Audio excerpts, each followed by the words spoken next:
அனைவருக்கும் வணக்கம்.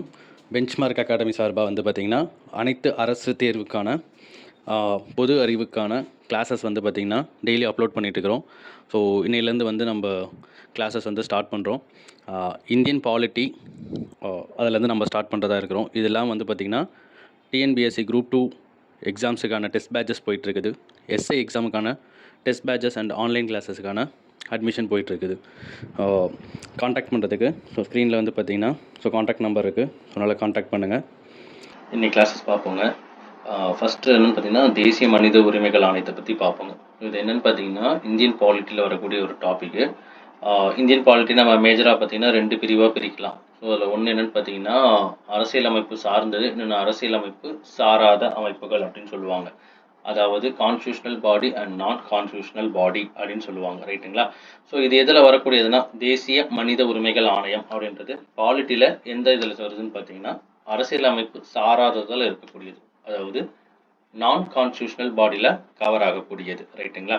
ஸோ இதை பற்றி தான் இன்றைக்கி நம்ம பார்க்க போகிறோம். ஸோ மேக்ஸிமம் நான் கான்ஸ்டியூஷனல் பாடிஸில் வந்து பார்த்திங்கன்னா கொஸ்டின்ஸ் எப்படியும் ஒரு 3லேருந்து 4 கொஸ்டின் வரைக்கும் நம்ம எதிர்பார்க்கலாம். ஸோ அது எப்படின்னா ஒரு 2-3 கேள்வி வரைக்கும் இருக்கிறது நமக்கு கொடுத்துருக்க சிலபஸ் ஓரியன்டாகவே கேள்வி, அதாவது சிலபஸ் ஓரியன்டாக நம்மக்கிட்ட இருக்கக்கூடிய நோட்ஸு ரெஃபரன்ஸ் நோட்ஸ்லேருந்து வரக்கூடிய கொஸ்டின்ஸாக இருக்கும். கண்டிப்பாக 2 கேள்வின்றது கண்டிப்பாக நமக்கு கரண்ட் அஃபேர்ஸ் ஓரியன்டாகவும் இருக்கும், ரைட்டுங்களா? ஸோ இன்றைக்கி நம்ம டாபிக் பார்க்க போகிறது தான் national human rights commission. So இது என்ன அப்படின்றத ஒரு ப்ரீஃபாக பார்த்துடலாம், ஒரு இன்ட்ரோவாக.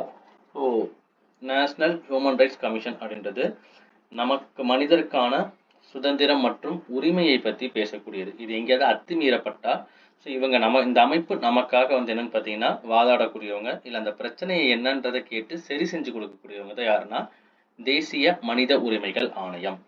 ஸோ இதில் இருந்து நமக்கு எப்படிலாம் கொஸ்டின்ஸ் கேட்பாங்கன்னா, அந்த அமைப்பு எப்போ ஆரம்பிக்கப்பட்டது, ஏதாவது கமிட்டி மூலியமாக ஆரம்பிக்கப்பட்டதா, அதில் இருக்கக்கூடிய நபர்களோட உறுப்பினர்களோட பதவி காலம், வயது வரம்பு, தகுதிகள், அந்த பேனலில் எத்தனை பேர் இருப்பாங்க, ஸோ இதெல்லாம் வந்து என்னங்க நமக்கு ஒரு கொஸ்டின் பாயிண்ட் ஆஃப் வியூவில் கேட்பாங்க. ஸோ மேக்ஸிமம் இந்த அமைப்போட ஸ்ட்ரக்சர்லேருந்து தான் நமக்கு கொஸ்டின்ஸ் அதிகமாக வரும். ஸோ இதுலேருந்து கொஸ்டின்ஸ் வரும்போது என்னென்னு பார்த்தீங்கன்னா, கண்டிப்பாக நமக்கு அது ஸ்டேட்மெண்ட் கொஸ்டின்ஸாக தான் இருக்கும், ரைட்டுங்களா? ஸ்டேட்மெண்ட் 1 அண்ட் ஸ்டேட்மெண்ட் 2ன்ற மாதிரி தான் கொஸ்டின்ஸ் வந்து மேக்ஸிமம் நமக்கு இதுலேருந்து வரக்கூடியது, ரைட்டா?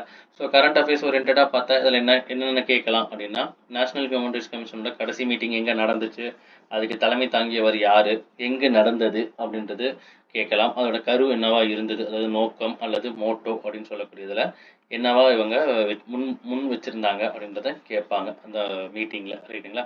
ஸோ அப்போ டாப்பிக்கை பற்றி நம்ம உள்ள ஒரு பாயிண்ட்டாக எக்ஸ்ப்ளனேஷனோட பார்த்துடலாங்க.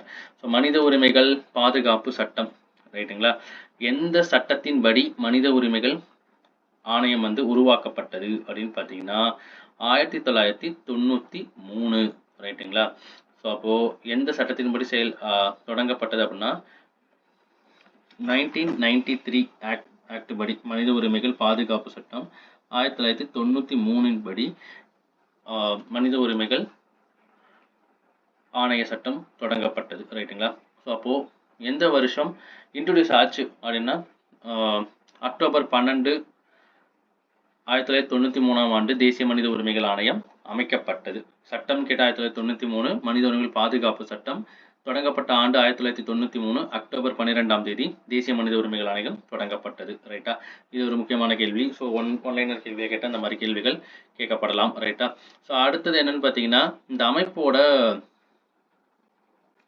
அமைப்பு எப்படி செயல்படுது, இல்லைன்னா வந்து இந்த அமைப்பு அரசியலமைப்பு சார்ந்து இருக்குதா இல்லை சாராமல் இருக்குதா, சுதந்திரமாக செயல்படுதா இல்லை கட்டுப்பாட்டின் கீழ் செயல்படுதா அப்படின்னு கேட்பாங்க. ஸோ இந்த அமைப்பு என்னன்னு பார்த்தீங்கன்னா சுதந்திரமான மற்றும் சட்டப்பூர்வமான அரசியலமைப்பு சாராத அமைப்பு ஆகும். இதுதான் முக்கியமான பாயிண்ட்டுங்க. ஸோ அப்போது மனித உரிமைகள் ஆணையம்ன்றது என்னன்னு பார்த்தீங்கன்னா அரசியலமைப்பு சாராத அமைப்பாக தான் செயல்படுது. பட் ஆனால் என்ன சுதந்திரமாக செயல்படக்கூடிய ஒரு அமைப்பாகவும் இருக்குது. ஸோ அடுத்தது இதோட ஹெட் குவார்ட்டர்ஸ் எங்கே அப்படின்றத பார்ப்போங்க. இதோட ஹெட் குவார்ட்டர்ஸ் எங்கன்னு பார்த்தீங்கன்னா ஹெட் குவார்ட்டர்ஸ் எங்கன்னு பார்த்தீங்கன்னா நியூ டெல்லியில் இதோட தலைமையகம் செயல்படுது. இவங்களோட நோக்கம் அல்லது இவங்களோட முக்கியமான காரணம் என்னவா இருக்குது அப்படின்றத பார்ப்போம். ஸோ தனி மனிதனோட வாழ்வு, அவனோட சுதந்திரம், அவங்களோட சமத்துவம் மற்றும் கண்ணியம் ஆகியவற்றை பாதுகாக்கவும் அதை மேம்படுத்துவதற்கும் தான் இவங்க செயல்படுறாங்க தேசிய மனித உரிமைகள் ஆணையம். ஸோ 3 டேர்ம் போர்டு வந்து இதில் ரொம்ப முக்கியமானது என்னன்னா தனி மனிதனின் வாழ்வு, சுதந்திரம், சமத்துவம் மற்றும் கண்ணியம். ஸோ இதை தான் வந்து என்னன்னு பார்த்தீங்கன்னா மேம்படுத்துவது அல்லது பாதுகாப்பதற்குன்னு சொல்லலாம். அப்போ மனித உரிமைகள் ஆணையம் வந்து என்ன பண்ணுதுன்னா இந்த 4 டேர்ம் போர்டு தான் சொல்றாங்க. சுதந்திரம், சமத்துவம் மற்றும் கண்ணியம், மனிதனின் வாழ்வு, ரைட்டுங்களா? ஸோ இதை வந்து மேம்படுத்துவது மற்றும் பாதுகாப்பது பற்றி தான் இவங்களோட பொறுப்பாகவே இருக்குது. ஸோ இவங்களுக்கான விதிமுறைகள், இவ்வாணையத்தின் விதிமுறைகளை பற்றி எப்போன்னு பார்த்தீங்கன்னா 1/3/1994 அன்று நடைமுறைக்கு வந்தது, ரைட்டுங்களா? ஸோ இது கொஞ்சம் முக்கியமானது. விதிமுறைகள் எப்போ நடைமுறைக்கு வந்துச்சுன்னு கேட்கலாம். ஸோ 1/3/1994 நடைமுறைக்கு வந்தது, ரைட்டுங்களா? ஸோ இதை கொஞ்சம் பார்த்து வச்சுக்கோங்க. ஸோ டேட்டா வைஸாக வர்றது ரொம்ப ரொம்ப முக்கியம். ஸோ கொஸ்டின்ஸ் மேக்ஸிமம் அந்த மாதிரி தான் மாட்டும் நமக்கு. ஸோ தெரிஞ்சு வச்சுக்கிட்டா கொஞ்சம் பெட்டர், ரைட்டா? ஸோ அடுத்த பாயிண்ட் வந்து இவ்வாணையம் மத்திய உள்துறை அமைச்சகத்தின் கீழ் செயல்படுகிறது. அப்போ இந்த ஆணையம் யாரு கீழே செயல்படுதுன்னு கேட்பாங்க. ஸோ யாருன்னு பார்த்தீங்கன்னா ஹோம் மினிஸ்டர், அதாவது உள்துறை அமைச்சகம். அதாவது நமக்கு இப்போ கரண்ட்ல இருக்கக்கூடிய உள்துறை அமைச்சர் யாருங்க? யாருன்னு பார்த்தோன்னா திரு அமித்ஷா அவர்கள். ஸோ இவர் தான் வந்து நமக்கு ஹோம் மினிஸ்டராக இப்போ வரைக்கும் நமக்கு செயல்படக்கூடியவர். அதனால் இது கேட்கலாம் எந்த அமைச்சகத்தின் கீழ் செயல்படுதுன்னு, அதை கொஞ்சம் பார்த்து வச்சுக்கோங்க. ஸோ அடுத்தது இதில் சட்ட திருத்தங்கள் மேற்கொள்ளப்பட்டிருக்கா? மனித உரிமைகள் பாதுகாப்பு சட்டம் திருத்தம் செய்யப்பட்டிருக்கானா? திருத்தம் செய்யப்பட்டிருக்கு. மொத்தம் எத்தனை முறைன்னு பார்த்தீங்கன்னா 2 முறைகள் திருத்தம் செய்யப்பட்டிருக்கு. ஸோ 2006 1, 2019 திருத்தங்கள் மேற்கொள்ளப்பட்டிருக்கு. இது ஃபர்ஸ்ட் ஸ்டேட்மெண்ட்ல கேட்கலாம். இப்போ 2வது ஸ்டேட்மெண்ட்ல இதுல என்ன கேட்பாங்க அப்படின்னு பார்த்தீங்கன்னா திருத்தம் மேற்கொள்ளப்பட்டது மனித உரிமைகள் பாதுகாப்பு சட்டத்திற்கு சாதகமாக இருந்துச்சு இல்லை பாதகமாக இருந்துச்சுன்னா சாதகமாக தான் இருந்திருக்கு. அவங்களுக்கு வலு சேர்க்கும் விதமாக தான் அமைந்திருக்கு, ரைட்டுங்களா? இது ஒரு முக்கியமான பாயிண்ட். ஸ்டேட்மெண்ட்ல கேட்கலாம். அப்போ மனித உரிமைகள் பாதுகாப்பு சட்டம் எத்தனை முறை திருத்தப்படணும்? 2 முறை. எப்பப்போன்னு பார்த்தீங்கன்னா 2006 மற்றும் 2019 திருத்தப்பட்டிருக்கு. ஸோ இது வந்து இவங்களுக்கு மேலும் என்னன்னு பார்த்தீங்கன்னா வலு சேர்க்கும் விதமாக தான் வந்து அமைஞ்சிருக்குது, ரைட்டா? இது வந்து முக்கியமான பாயிண்ட். 2 பாயிண்ட் பார்த்து வச்சுக்கோங்க. ஸோ அடுத்த ஆணையத்தின் அமைப்பு, இந்த ஆணையத்தோட அமைப்பு எப்படி செயல்படுது அப்படின்றது கேட்குறாங்க. இந்த ஆணையத்தில் எத்தனை நபர்கள் கொண்டு இருக்கிறாங்கன்றதையும் கேட்பாங்க கொஸ்டின்ஸாக. ஸோ அதை பார்ப்போம். இந்த ஆணையத்தின் அமைப்பில் வந்து பார்த்தீங்கன்னா ஒரு தலைவர் மற்றும் 4 உறுப்பினர்கள்.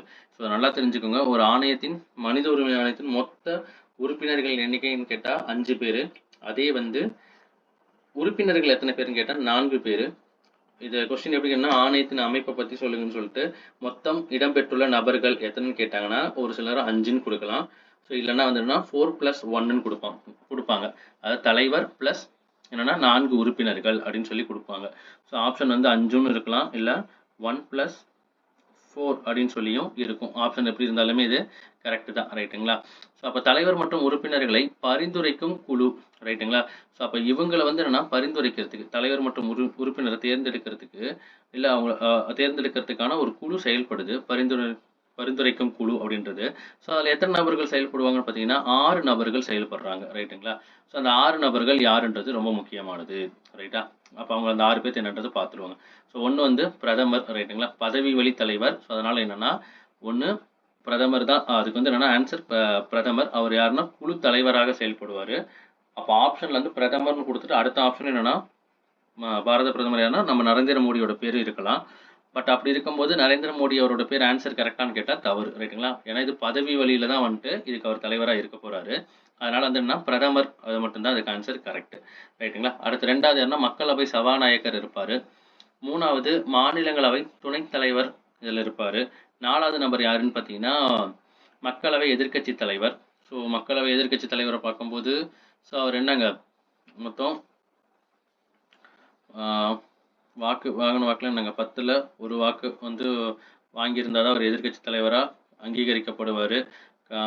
வேறு என்னன்னு பார்த்தீங்கன்னா அவரோட பாயிண்ட்டு, இவர் எதுக்கு இணையான அமைச்சராக இருப்பார்னு பார்த்தீங்கன்னா கேபினெட்டுக்கு இணையான அமைச்சராக செயல்படுவார், ரைட்டுங்களா? அடுத்து மாநிலங்களவையோட எதிர்க்கட்சி தலைவர் இதில் இடம்பெற்றிருப்பார். மத்திய உள்துறை அமைச்சர் இதில் இடம்பெற்றிருந்திருப்பார், ரைட்டா? அடுத்து மேற்கண்ட நபர்கள் அடங்கிய குழுவில் பரிந்துரையின் பெயரில் ஸோ யாருன்னு பார்த்தீங்கன்னா தலைவர் மற்றும் உறுப்பினர்களை நியமிப்பவர். அப்பாயின்மெண்டட் பை ஹூம் அப்படின்னு பார்த்தீங்கன்னா குடியரசு தலைவர், ரைட்டுங்களா? அப்பாயின்மெண்டட் பை ஹூம்னா குடியரசு தலைவர். அதாவது அந்த 4 உறுப்பினர்கள் மற்றும் ஒரு தலைவரை தேர்ந்தெடுப்பவர் யாருன்னா குடியரசுத் தலைவர் தான் இதில் தேர்ந்தெடுக்கக்கூடிய இடத்துல இருக்காரு, ரைட்டுங்களா? அப்பாயின்மெண்ட் அதாவது நியமிக்கக்கூடிய இடத்துல யார் இருக்காருன்னா குடியரசுத் தலைவர்.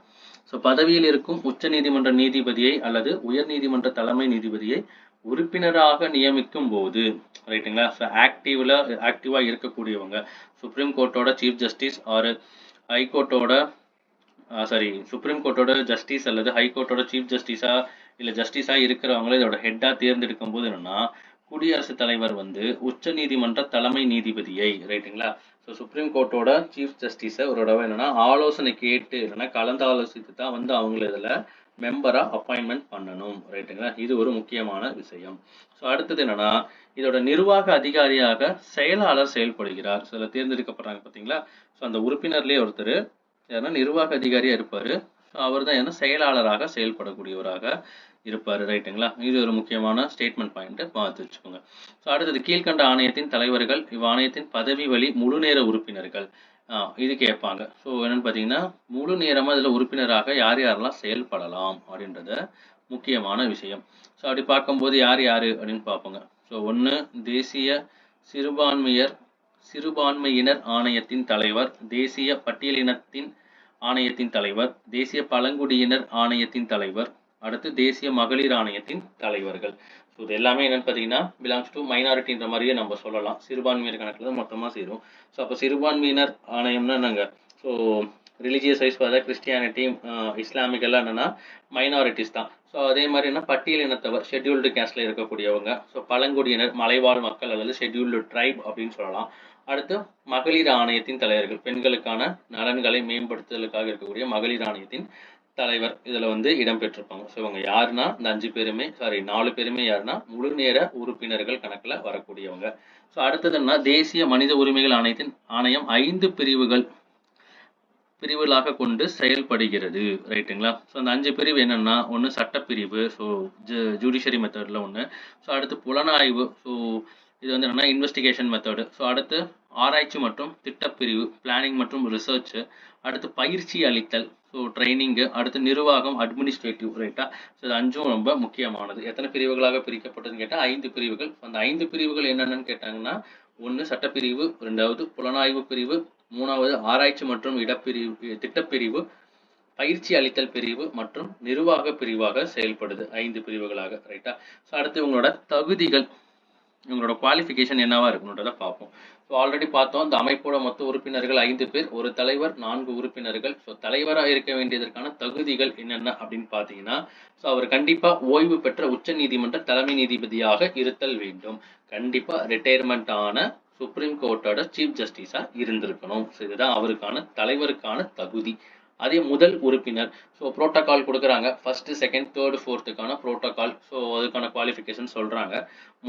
முதலாவது உறுப்பினருக்கான ப்ரோட்டோகால் இல்லைன்னா வந்து அவருக்கான குவாலிஃபிகேஷன்ஸ் என்னென்னு பார்த்தீங்கன்னா உச்ச நீதிமன்ற நீதிபதியாக இருந்திருக்கணும், சுப்ரீம் கோர்ட்டோட ஜட்ஜஸாக இருந்திருக்கணும், அல்லது என்னன்னா இருப்பவராக இருக்கலாம். அட் ப்ரெசென்ட்லயும் அவர் ஜட்ஜா இருக்கலாம் ரைட்டுங்களா? ஸோ அப்போ அட் ப்ரெசென்ட்ல ஜட்ஜா இருக்கும்போது தான் அவர் என்ன பண்ணுவாருங்க, நம்ம பிரசிடென்ட் வந்துட்டு கலந்தாலோசிப்பார் யாரோட, சுப்ரீம் கோர்ட்டோட சீஃப் ஜஸ்டிஸ் கூட ஒரு டிஸ்கஷன் வச்சுக்குவார் ரைட்டா?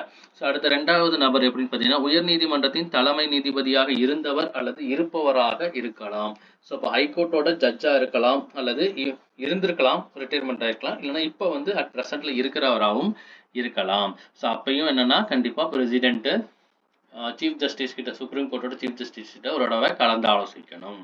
அதாவது அட் ப்ரெசென்ட்ல அவர் இருந்தாருன்னா. அடுத்து 3 மற்றும் 4வது உறுப்பினர்களை பொறுத்த வரைக்கும் மனித உரிமைகள் தொடர்பான செயல்பாட்டு அறிவு மற்றும் அனுபவம் பெற்றிருத்தல் வேண்டும். ஸோ ஆக்சுவலாக இது 3வது மற்றும் 4வது பாயிண்ட் என்னன்னா ஸோ கண்டிப்பாக ஹியூமன் ரைட்ஸ் கமிஷனில் இருக்கக்கூடிய ஃபீல்டில் அவங்க ஒர்க் பண்ணியிருக்கணும்னு வச்சுக்கிறோம்னு வைங்களேன். ஸோ அப்போ அந்த எக்ஸ்பீரியன்ஸ் இருக்கும் அவங்கக்கிட்ட. ஸோ அது தகுந்த நாலேஜ் அவங்கக்கிட்ட இருக்கும் சரிங்களா? ஸோ இந்த அடிப்படையில் 3வது மற்றும் 4வது உறுப்பினரை தேர்வு செய்கிறாங்க. ஸோ அடுத்தது என்னன்னு பார்த்தீங்கன்னா இவங்களோட பதவி காலம். மனித உரிமைகள் பாதுகாப்பு சட்ட திருத்தம் ஆல்ரெடி முன்னாடி பார்த்தோங்களா, 2 முறை வந்து சட்ட திருத்தம் வந்து கொண்டு வரப்பட்டதுன்னு. ஸோ அதில் ஒன்று தான் வந்து என்னென்னு பார்த்தீங்கன்னா 2019 கொண்டு வரப்பட்டது. ஸோ இந்த 2019 சட்ட திருத்தத்தின்படி என்ன சொல்கிறாங்கன்னா தலைவர் மற்றும் உறுப்பினர்களின் பதவி காலம் 3 ஆண்டுகள் அல்லது 70 வயது எது முன்னாடி வருதோ அதாங்க கணக்கு. ஸோ அவர் அப்பாயின்மெண்ட் ஆனதுலேருந்து 3 வருஷம் கணக்கு. ஸோ அந்த 3 வருஷம் முடியறதுக்கு முன்னாடி அவருக்கு 70 வயசு ஆயிடுச்சுன்னா ஸோ அப்போ அவர் ரிட்டைர்மெண்ட்டுக்கு வந்துருவார். ரைட்டுங்களா? ஸோ அடுத்த பாயிண்ட் என்ன சொல்கிறாங்கன்னு பார்த்தீங்கன்னா பதவி காலத்தை பொறுத்த வரைக்கும் அதே 2019 சட்ட திருத்தம் தலைவர் மற்றும் உறுப்பினர்கள் அதிகபட்சம் என்னன்னா 70 வயது வரை இருக்கலாம். அந்த 70 வயதுல என்ன மறு நியமனம். ரைட்டுங்களா? ஸோ அப்போ என்னன்னா ஸோ ஒருத்தர் 62 ஏஜ்ல இருந்து 65 ஏஜ் வரைக்கும் இருக்கும்போது ஸோ ஹெட்டாக இருந்திருப்பாரு. ஸோ அகைன் இவர் வந்து என்னன்னு பார்த்தீங்கன்னா திரும்பியும் இந்த மனித உரிமைகள் ஆணையத்தின் உறுப்பினருக்கான தகுதி இருக்குது. ஏன்னா அவருக்கு 70 வயசு வரை கணக்கு இருக்கு. ஸோ அகைன் அவர் என்ன பண்ணலாம்னா அந்த போஸ்டிங்க்கு தேர்ந்தெடுக்கலாம் 70 வயசு ஆகிற வரைக்கும். ரைட்டா? ஸோ அதான் சொல்ல வராங்க. அடுத்து பணிகால ஓய்விற்கு பின் இவர்களை மத்திய மாநில அரசு பணிகளுக்கு நியமிக்க கூடாது. Central government and state government. ரைட்டுங்களா? ஸோ இவங்க வந்து என்னன்னா after retirement from this posting. ஓகேவா? ஸோ அங்கே வந்து என்னன்னா இன்னொரு ஜாபுக்கு அவங்கள அப்பாயின்மெண்ட் பண்ணக்கூடாது. இது முக்கியமான பாயிண்ட். ரைட்டுங்களா? பார்த்து வச்சுக்கோங்க. அடுத்து இவர்களுக்கான ரெஸ்ட்ரிக்ஷன் இதெல்லாம் இருந்திருக்கக்கூடாது. கிரைட்டீரியா மாதிரி கொடுக்கறது என்னன்னு பார்த்தீங்கன்னா ஸோ இவங்க கண்டிப்பாக என்னன்னா நொடிந்தவராக இருக்கக்கூடியது. ஸோ மென்டலாக வந்து என்னன்னா குவாலிஃபைடாக இருக்கணும் அவங்க. ஸோ மனநிலை பாதிக்கப்பட்டவராக இருக்கக்கூடாதுன்னு வாங்க பார்த்தீங்களா? ஸோ அந்த கணக்கில் வருது. அடுத்து அனுமதியின்றி வேறு பதவி வகித்தல் கூடாது. ஸோ இதில் இருக்கும்போது வேற இன்னொரு போஸ்டிங்கில் இவர் இருக்கக்கூடாது. அடுத்து வேற என்ன குற்றவியல் வழக்கில் இவர் ஈடுபட்டிருக்கக்கூடாது. இல்லைன்னா நீதிமன்றம் அவரை தகுதியற்றவர் சொல்லி அறிவித்திருக்கக்கூடாது. இதெல்லாம் வந்து முக்கியமானதுங்க. ஸோ ஃபஸ்ட்டு ஒரு மெயின் பாயிண்ட் மெயின் விஷயம் என்னன்னு பார்த்தீங்கன்னா இதில் அவர் வந்து என்னங்க நல்ல ஹெல்த் கண்டிஷனில் இருக்கக்கூடிய ஒரு நபராக இருக்கணும் மென்டல் அண்ட் ஃபிசிக்கலாக. ஸோ அடுத்து ரெண்டாவது என்னன்னு பார்த்தீங்கன்னா இவர் வந்து என்னன்னா ஜுடிஷியரி டிபார்ட்மெண்ட்டில் இவர் தகுதி இழந்தவர்னு சொல்லிட்டு அறிவிச்சிருக்க கூடாது. ஸோ மூணாவது கிரிமினல் கேசஸில் எதுவுமே இவர் மேலே ஃபைல் ஆகிருக்கக்கூடாது. ரைட்டுங்களா? அப்படி ஏதாவது இருந்து தெரிய வந்தால் குடியரசுத் தலைவர் இவரை பதவி நீக்கம் செய்யலாம். ரைட்டா? இதுதான் அதில் சொல்லக்கூடிய முக்கியமான விஷயம்.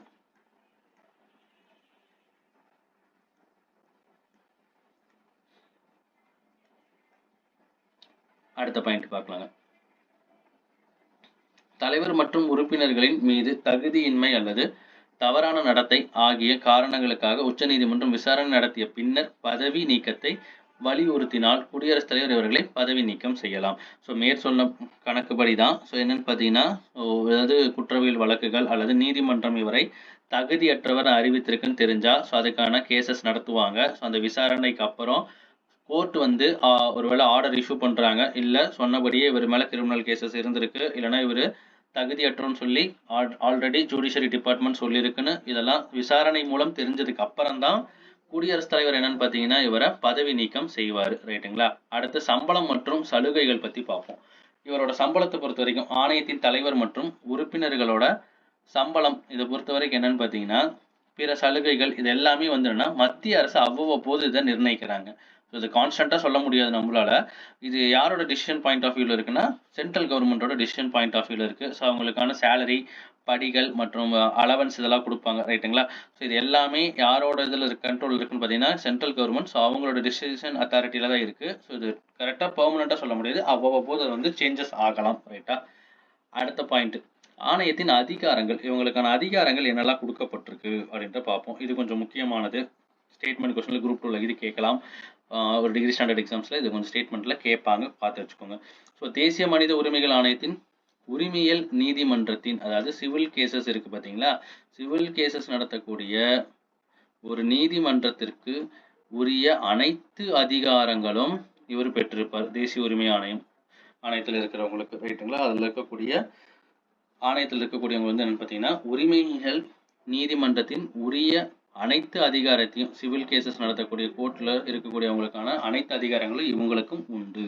அடுத்து வேற என்னன்னு பார்த்தீங்கன்னா இந்த ஆணையம் ஆண்டுதோறும் இயர்லி வந்து என்னன்னு பார்த்தீங்கன்னா அவங்களோட ரிப்போர்ட்டை யாருக்கிட்ட சப்மிட் பண்ணுறாங்கன்னா சென்ட்ரல் கவர்மெண்ட்டுக்கு சப்மிட் பண்ணுறாங்க. ஸோ சென்ட்ரல் கவர்மெண்ட் இந்த ரிப்போர்ட்டை பார்லிமெண்ட்டில் 2 அவைகளிலும் தாக்கல் செய்கிறாங்க. அதாவது லோக்சபா மற்றும் ராஜ்யசபா அப்படின்னு கூறப்படக்கூடிய 2 அவைகள், Appar house and lower house அப்படின்னு சொல்லுவாங்க. லோக்சபா அண்டு ராஜ்யசபா இந்த 2 அவைகளிலும் வந்து இவங்க தாக்கல் செய்வாங்க. ரைட்டுங்களா? ஸோ பார்லிமெண்ட் வந்து இயர்லி என்னன்னு பார்த்தீங்கன்னா, பாராளுமன்றம் 3 முறை வந்து ஒரு ஆண்டுக்கு நம்ம இதில கூட்டம் நடத்துறோம். ரைட்டா? இதில கொஞ்சம் முக்கியமான பாயிண்ட்ஸ் தான் பார்த்து வச்சுக்கோங்க. அடுத்து ஆணையம் கூடும் நாள் மற்றும் கூடும் இடத்தை தீர்மானிப்பவர் யாருன்னா, அக்குழுவின் தலைவர் இல்லைன்னா அந்த ஆணையத்தின் தலைவர் தான். ரைட்டுங்களா? ஸோ அவங்களோட மீட்டிங் நடத்துறது, ஸோ எங்கே என்ன அந்த தேதி முதற்கொண்டு யார் சொல்லுவாங்கன்னா, ஸோ அந்த ஆணையத்தின் தலைவர் கையில் தான் அந்த முடிவு இருக்குது. Decision point. ஸோ அடுத்து ஆணையத்தின் புலனாய்வு அதிகாரி. ஸோ அவர் வந்து எந்த அதிகாரத்துக்கு ஈக்குவல்னு பார்த்தீங்கன்னா, காவல்துறையின் இயக்குனருக்கு. ரைட்டுங்களா? ஸோ போலீஸ் டிபார்ட்மெண்ட்டில் இருக்கக்கூடிய காவல்துறையின் இயக்குனருக்கு, டைரக்டர் ஜெனரல் போஸ்ட் இருக்கு பார்த்தீங்களா? ஸோ அந்த இதுக்கு காவல்துறை இயக்குனருக்கு நிகரான அதிகாரம் பெற்றிருக்கிறார். ரைட்டா? இதுவும் ஒரு முக்கியமான பாயிண்ட். பார்த்து வச்சுக்கோங்க, கேட்கலாம். ஸோ அடுத்த ஆணையத்தின் பணிகளை பற்றி பார்ப்போம். மனித உரிமைகள் மீறல் அல்லது அத்தகைய மீறல் குறித்து அரசு ஊழியர் அலட்சியம் காட்டுதல் ஆகியவை மீது விசாரணை நடத்துதல் ஆகும்.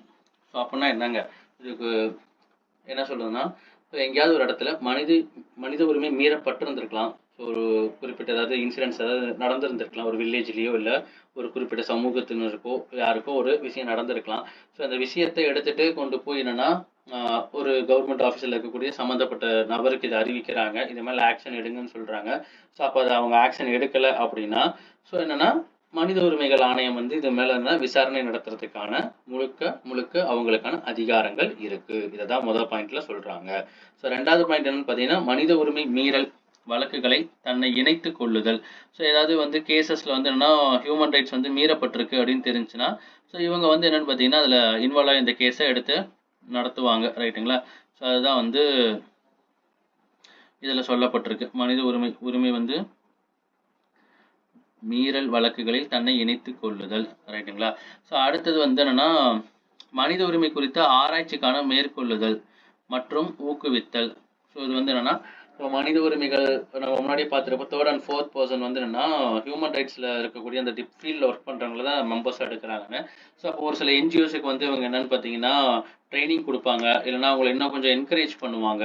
ஸோ அதை பற்றியான ரிசர்ச் ஏதாவது நடத்துவாங்க. ஸோ கான்ஸ்டியூஷனில் வரக்கூடிய ஆக்ட் இதெல்லாம் செக் பண்ணுறதுலாம் வந்து அந்த ரிசர்ச் இதில் கணக்கில் வரும். ரைட்டுங்களா? ஸோ இதெல்லாம் வந்து இவங்களோட ஒரு விதமான பணிகள் தான், இவங்களோட ஒன் ஆஃப் த ஒர்க் தான். ரைட்டுங்களா?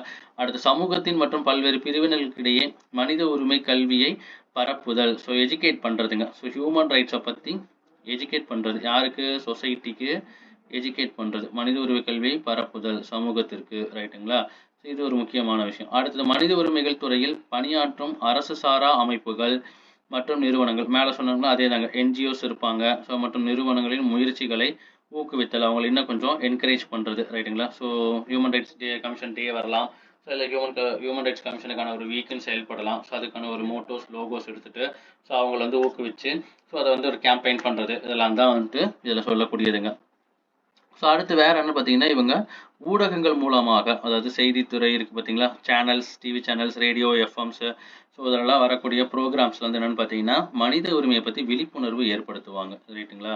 ஸோ இதுவும் ஒரு விதத்தில் நாங்கள் எஜுகேட் தான், அவேர்னஸ் கொடுக்குறது தான்.